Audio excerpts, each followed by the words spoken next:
Welcome to City Talk, where we try more or less to get to know our city employees. Here's somebody we can get to know, a remittance specialist from the Department of Finance, Ramona Kingsley. Ramona, welcome to City Talk. Hi, John. Thanks for having me. So, how long have you worked for the city? I've been here about 4 years now. And Department of Finance, that sounds money-oriented. What is a remittance specialist? What do you remit? Yes, so as a remittance specialist, I supervise 2 remittance technicians. And we handle the business tax forms that come in for the city. Basically, we image them and we do data entry on them. Imaging and data entry. Yeah. Okay, and you've been doing that for about 4 years? Yep. But you rose to the supervisor's position. Correct. How did you do that? Just longevity or Well, competence, I'm sure? Yeah, a little bit. Basically, this was a new project that they had started in transitioning that department. Well, what did they used to do in the old days? It just used to be data entry. Okay. So they've transitioned to bringing in more imaging. And that way, if anybody tries to argue about it, sorry, we got the picture. Yep, everything came in right here and we sent it that way. All right, and is it possible to screw up, or is it pretty easy to do it right? If you know what I mean. You can screw up. It's very attention to detail, and there's a lot of details, and if you kind of just zone out, you may fudge your numbers or miss fields completely. When you were growing up, did you say, one day I want to be a remittance specialist and, do data entry? I definitely did not. Well, how'd you evolve into that then? Where are you from? So I grew up originally in Montana, a tiny little town out there. Big sky country. Yeah, it's beautiful out there. And we moved to upstate New York, and I kind of landed in Pittsburgh after college, close to the family, not too close. And I started in libraries. Oh, so you were a librarian. And how was that? It was good. It's a very fast-paced, stressful environment. See, I would think the opposite, I guess, just because when you walk in there as a citizen, it's quiet and usually orderly. Yeah, the back office work is great. When you're dealing with the public every day, I can only do that for so many years until it kind What of kind grinds me of down. surprises did the public offer you? Oh, so many. They are. Working in a public library, you see just about everything. They demand to see books that aren't there, or Yep. demand to know why you're charging them a late fee? My favorite is when they say, I saw this book and it was red.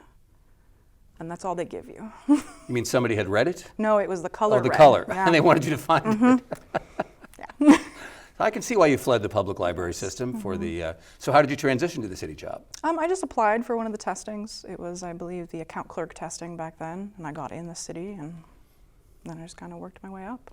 How are your colleagues to work with? Were you surprised that there's, because I often mention this on these shows, a lot more professionalism and integrity than the stereotype would have you believe? Oh yeah, no, it's not what TV would have you laugh at, I would think. My colleagues are wonderful, very professional, and they're very fun to work with. Again, we work a very tedious, monotonous job. You kind of have to laugh a little throughout the day to keep yourself going. Is that right? Yeah. So you're the funniest, tedious people in the city? I would agree. But is there a comfort in knowing that that you can handle it every day, and that even though it's tedious, you probably won't be stressed out much at the end of the day? Correct me if I'm wrong. Yep, that is not my favorite part of this job, but really you come in for your shift, you work it, and you go home. It's done. So that's not the favorite part of your job. What is the favorite part of your job? My coworkers. Ah. I really like working with my remittance technicians. They're a great group. We focus on each day. We really look at it and say, we're going to get this job done, and we do it well. And you feel good about it through the end of the day. Do you aspire to do something more tedious for more money at some point? I do aspire to do something else. I'm actually hoping to get into the city of Pittsburgh's fire department eventually. Is that right? So what do you have to do? I would think that's far less tedious. Well, Yes. I mean, there are downtimes, I know. Correct. But they always have to be on standby, obviously. Yeah, that's correct. So the city has, of course, a vigorous testing to get into that, which you have to pass a knowledge test and a physical test and an 8-month trial academy. So I'm hoping this year that You will begin that process? Yes. So you wanted to be a fire person when you grew up? No. Oh, no. I never knew what I wanted to be. Okay. And I'm still kind of figuring it out. What draws you to possibly be a fire person? So I took just the generic CPR course here that they offer when you're hired. I took that and I went from there into the Citizens Emergency Response Training Program. For an offered EMT? Through the city. I actually went through the city. Okay. And through that, I segued into an EMT program. And then they introduced me to dragon hoses, and I loved it. But you could have people's life in your hands. That's true. That's not the case in your current job. That's true. So perhaps this tedium is driving you towards something Maybe. which is perilous and dangerous. A little more high stakes, maybe, again. Now, we're sure you won't freak out having had all these years of tedium, should you actually achieve your goal of becoming a fire person. I don't think so. I volunteered with a department out in Monroeville for several months. Oh, did you? How was that? It was great. It is a long commute, and on top of a full-time job, it was too much time commitment for me at the time. But now I never ran into a burning building yet, but I did enjoy the time that I had there. Okay, what did you enjoy about it? I love all of it. I think too, I have worked desk jobs my whole life. I think actually getting up and doing something all day long is a very nice change of pace. And would you recommend government work for your average human out there? I would. I would why? say, like I said, it's not, they kind of portray it as very dry and very bureaucratic, but I do think, especially in current times, the city is moving towards more of a modern aspect of work. Are we modernizing? I think so, slowly but surely. Getting a little more high tech? Yep. Awesome, and that has helped in your job because of the imaging. Absolutely. Isn't it too bad that you can't just do the imaging and not do the data entry since you have the image? That's true. Maybe But they're just being 10 years careful. down the road. Okay. You're always going to need somebody to at least look at it. And you've always got to back up one way or the other. Yep, absolutely. Anything you'd like to say to the people who are watching the City Channel Pittsburgh about recommending work for the city? My division is always growing, so if you're ever looking for a job, look out for that remittance technician. We're a good group of people. Go tedium. Yeah. Ramona Kingsley, thank you so much. Very nice Thank you, to John. meet you and very interesting. Thanks. Back with another city employee in a moment on City Talk. Hello, my name is Ross Chapman. I'm Maurice Matthews. I'm Dan Gilman. This is Chief Scott Schubert, City of Pittsburgh Bureau of Police, and I support ending domestic violence in the city of Pittsburgh. Because everybody has a mother. I hope to lead by example one day for my children. Because nobody should ever live in fear of their intimate partner. My mother was a victim of domestic violence, and I'm here today to say no more, not here, not in the city of Pittsburgh. And I support ending domestic violence in our city because nobody should live their life in fear.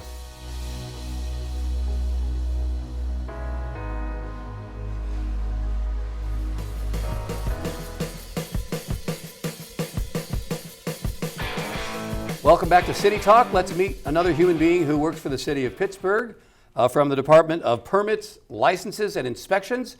Meet application technician Craig Sippel.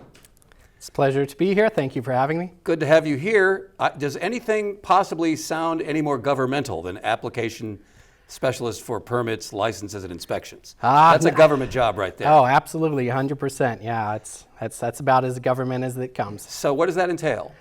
So it entails quite a lot, actually. We're the initial contact for our department. We're the point of intake for all permit and licensing applications for both the departments of PLI and the Department of City Planning. We do a lot of work, answer a lot of phone calls, a lot of emails. We process thousands of permits and licenses every year for the city. So if anybody wants to build anything or add on anything, They have to come go to through our you department. guys. They have to go through us. Is there more building going on these days than in previous years? Absolutely. The city of Pittsburgh has seen an increase in permits over the last 5 years. We've set brand new records every year. We did over 11,000 building permits last year.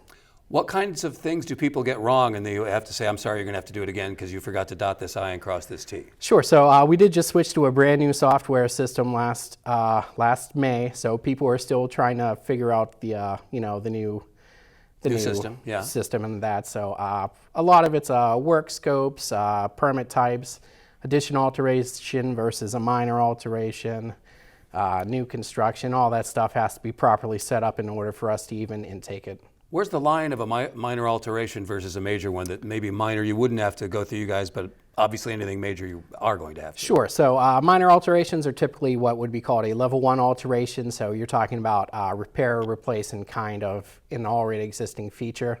An addition alteration would be a reconfiguration of space or a legal change of use, maybe building a brand new deck or addition. That you're definitely going to need a permit for. Definitely. A lot of people think that you don't have to do that in order to build a deck. Like, are they unaware of all these rules? A lot of people will claim that they are not aware of the rules. Because they get caught. Yeah, exactly. Smaller municipalities, they may not enforce the rules as strictly as the city of Pittsburgh. They might say, oh, well, in Du Bois, this wasn't a problem. Well, You never made us do that over in Du Bois. yeah, exactly. Guys So, are mean. high density city, we have to take all the precautions here. But even if I want to just put in a new window, I have to go through you guys, correct? Yes, that is correct. So the city does strictly enforce the state's energy code regulations. And that's why. So yeah, new windows, new doors. Anytime you're putting in new insulation, we have to make sure it meets the current standards set forth by the state of Pennsylvania. But is some of it grandfathered in? You're allowed to have old insulation as long as you're not making any changes? Correct, yes, that would be true. All right. How did you get into this line of work? Just by sort of accident, actually. I was looking for a change of pace. I was working for the Carnegie Library of Pittsburgh at the time. And It's funny, our last guest was also a librarian and then fled. yeah, I was looking for a change of pace. I put in for a job. I took the civil service test to get a clerical position with the city, got my foot in the door, and been working my way up since. Did you also find it, as our previous guest did, that the library can be a dangerous place because there are a lot of people who like to complain and cause trouble in libraries, more than one might think? Absolutely. I actually work security for the library, so I dealt with all the troublemakers there, from Oakland to Squirrel Hill to downtown. Why do people want to make trouble in such a, what should be a quiet setting? That is a Question great for the question, ages, yeah. and yeah, I wish I had the answer for it. All right, so you're busier than ever then in your current job, if there's more building than ever, correct? Absolutely, yeah. It's in between the permit counter itself and the One Stop PGH, our online permitting system. We are busy, busy, busy. One Stop PGH is a place you can go and learn about all this stuff. Absolutely. And have you only recently converted to more computer-oriented stuff as opposed to just filling out forms? So we've always had computerized software as long as I've been working for the city. However, the online portal for the public to use, the permits just went live in May of last year and licenses in November of the year before. How long have you been there? Just over 10 years. And where are you from originally? Actually born and raised in Pittsburgh, PA, a proud member of Stanton Heights and the Stanton Heights Neighborhood Association. And did you think one day when I grow up I'm going to be an applications technician? Not necessarily, but from a young age, I was interested in giving back to the city that helped make me the person I am today. Good for you. Now, is it tedious, or is it, is every day fascinating, or a blend of the two? I'd say a blend of the two. Some days, it's very straightforward. It's the same questions with the same answers, but some days you just get something that it's just mind-boggling and eye-opening. Can you think of a mind-boggling example? Not off the top That's all right, of my don't worry head. about Yeah. it. Just consider your mind has been boggled many times. Absolutely. Is it because they're building something weird and you've never heard about that? Like they want to build an extension that is a totally unusual design from anything you've ever seen? Yeah, that is sometimes the case, yeah. Okay. You're from here originally. Where'd you go to school? California University of Pennsylvania. And what was your major? Well, I had quite a few, but the degree I ended up with was criminal justice with a pre-law concentration. And what were the ones you went through before that? Computer science, information technology, elementary education, and special education. You were a man in search of an occupation. I was. I enjoyed a lot of different things, and I'm glad I ended up where I ended up. Yeah, you seem like you really like your job. I do enjoy working for the city, absolutely. What do you find rewarding about it? Just being able to help people. A lot of people will come in, I don't know what I'm doing, can you please help me? They really don't know what they're doing. I would be one of those people, for example, if sure, I ever and came in. Yeah. some people, they hire a guy off the street, he doesn't have a license, he does the work, they end up getting cited by one of our inspectors, and we sort of have to walk them through the process of what they need to do to get squared away. I suppose you caution people if they come in before they've hired anybody to hire a legitimate contractor, if that's what they're going to do. Always, every single time. Yeah, the new One Stop PGH, you can search by license number or license name to make sure they have a city license before you sign your contract. And you have also volunteered to be the union leader for the Ask Me local chapter. That is correct. I was elected president of Local 2719 back in April of last year. But you don't get a penny extra for that. 100% volunteer position. And yet you just negotiated a giant contract that hopefully everyone will like. Yeah, that's what we were going for. We cover about 250 City of Pittsburgh employees with that contract. That seems like you've got two jobs. Both seem like a big responsibility. They both take up an equal amount of time, I would say. Would you recommend government work to regular human beings out there in TV land? Absolutely. Public service is very rewarding. Now, would you like to go on to do something else eventually, despite the fact that you really like your current job? As long as the city provides me the opportunity to advance my career here, I'd like to stick with the city. But if not, now that I've gotten more involved with the union, I'm sure they would have some opportunities as well.